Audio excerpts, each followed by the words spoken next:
Hey, salut les sushis, comment allez-vous? Bienvenue dans cette troisième partie du spécial Mamoru Soda. Et aujourd'hui, nous allons parler de mon petit préféré de la famille, Ame et Yuki, les enfants loups.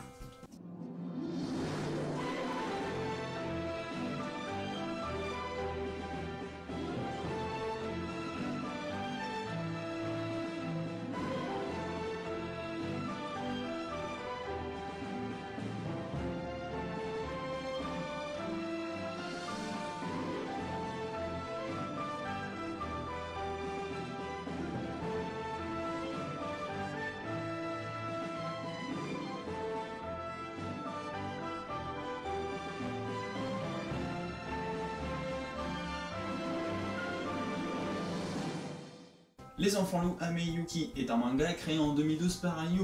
Il est classé dans la catégorie seinen et est de type tranche de vie, romance, drame, fantastique. Chez nous c'est Kase qui s'en occupe et il comporte au total 3 volumes. Dans une université de la banlieue de Tokyo, Anna s'éprend d'un étudiant de sa classe, aussi beau que mystérieux. Alors que leurs sentiments s'approfondissent, ce dernier lui révèle son secret, sa vraie nature est celle d'un homme loup. Forte de son amour, la jeune fille l'accepte, et de leur union naissent une fille, Yuki, puis un garçon, Ame. Deux enfants mi-humains, mi-louveteaux, mais après la mort du père et le regard des autres, il leur faut cacher cette différence et partent donc à la campagne. Nous allons donc suivre Anna qui va essayer tant bien que mal d'élever ses enfants pas comme les autres. Attends, une seconde. What? Elle le fait avec un loup? Et me dites pas! Ouais mais non, mais c'est un homme lourd, hein, il peut reprendre sa forme humaine quand il le veut. Non. Il est clairement montré que quand ils le font, il est loup et pas humain. Parce que si tu vois un homme avec autant de poils, non, c'est dégueulasse, Ah, la zoophilie, quelle chose épatante. Mais bon, je suis pas sûr que si je le fais avec un poisson, ça va donner des hommes poissons. Mais oui, c'est ça! Je vais créer la première race d'hommes poissons et je vais pouvoir conquérir le monde!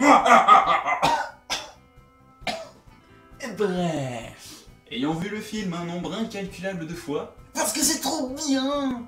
Je peux vous assurer que le manga est génial et que l'amour maternel est parfaitement mis en scène par le trait délicat de Yu, qui se marie parfaitement avec le message transmis.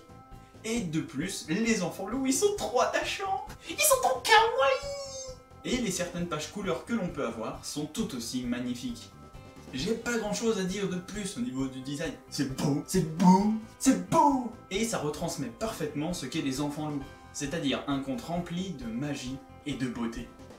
Et si vous voulez encore plus de magnificence, allez voir le film! L'étrange beauté envoûtante de cette œuvre vient surtout de la finesse de l'écriture et de l'analyse presque sociologique de la cellule familiale. En effet, tout repose sur l'opposition binaire entre loup et humain, dont on s'aperçoit très rapidement qu'elle correspond entre l'opposition entre hommes et femmes. Dès le départ, on observe que la place de ces derniers sont bien déterminées. L'homme part chasser pour faire vivre la famille, tandis que la femme reste à la maison pour faire les tâches ménagères. Le fait que l'homme soit un loup et la femme une humaine n'est évidemment pas innocent.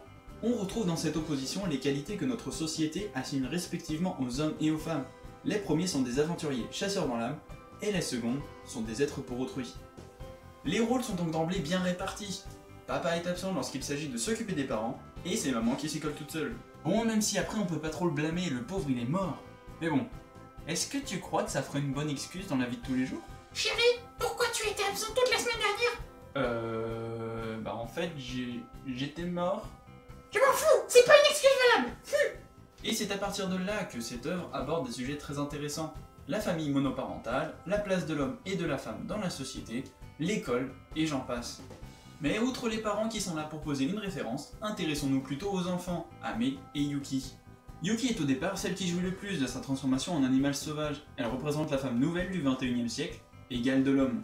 Tandis que Ame est timide, il ne supporte pas les agitations de sa sœur et reste constamment avec sa mère.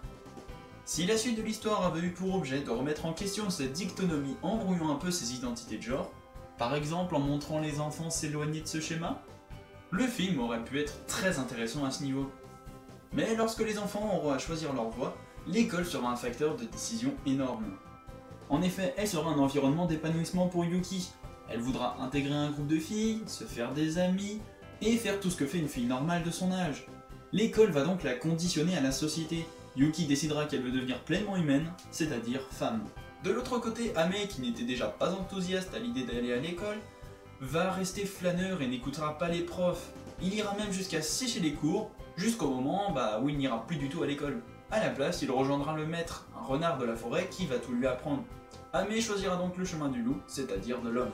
L'œuvre insiste bien sur cette idée de deux natures incompatibles, loup ou humain, homme ou femme, que les enfants ont tous les deux en eux, car elles leur ont été transmises génétiquement par leurs parents, et entre lesquelles ils devront nécessairement choisir.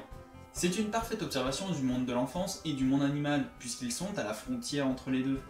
D'ailleurs, quand ils partent à la campagne, il est question de la métaphore de la fin de l'enfance, où ceux pour qui l'on s'est sacrifié partent, qui quittent le nid. Ces adieux sont déchirants et on ne peut s'empêcher de pleurer devant la justesse de ce conte, devant son infini réalisme, délicieusement teinté de féerie et de magie. Pour conclure, je dirais que ce manga est magnifique, que ce soit dans l'histoire racontée ou bien dans le design. De plus, il aborde des thèmes qui sont toujours d'actualité, la place de l'homme et de la femme dans la société. Allez donc lire ce manga ou le regarder si ce n'est pas déjà fait, je vous le conseille très fortement. Sur ce, l'épisode se termine, j'espère qu'il vous aura plu, n'oubliez pas la chanson, on like, on partage, on s'abonne, bim. Tu peux me suivre sur Facebook aussi, oh là là là, c'est fou. On se retrouve mercredi prochain pour le dernier épisode, et oui déjà, ça passe vite. Et intelligent comme vous êtes, vous devez déjà savoir de quoi il sera question. Allez, tchuss les sushis.